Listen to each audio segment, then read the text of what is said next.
Si vous avez du mal à comprendre le mot consentement, alors imaginez qu'au lieu de vouloir un rapport sexuel, vous vouliez offrir du thé. Vous dites: «Eh, ça te dirait une tasse de thé?»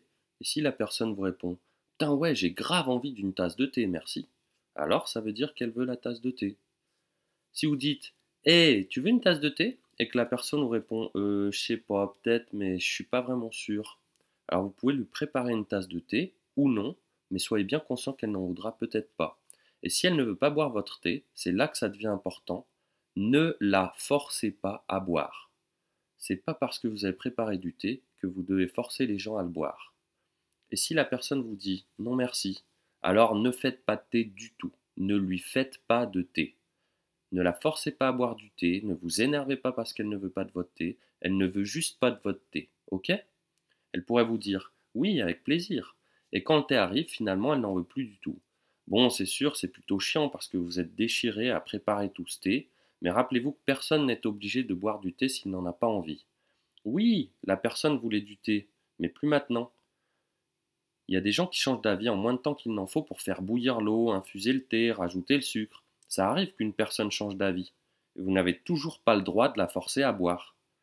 Et si elle est inconsciente, ne lui préparez pas de thé. Les gens inconscients ne veulent pas de thé.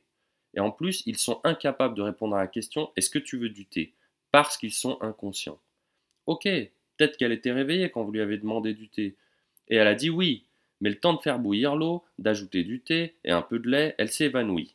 Vous devriez juste poser votre thé et vous assurer de sa sécurité.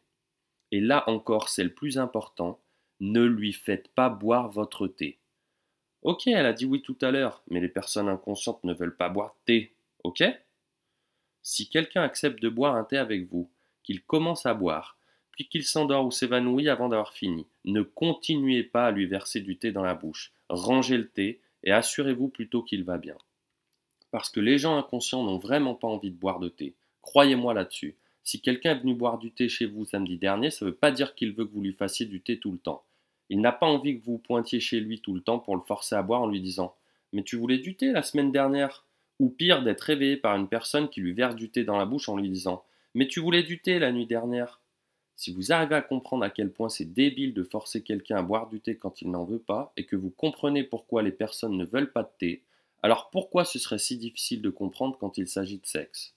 Quand on parle de thé ou de sexe, le plus important, c'est le consentement. Sur ce, je vous laisse, je vais me faire une petite tasse de thé.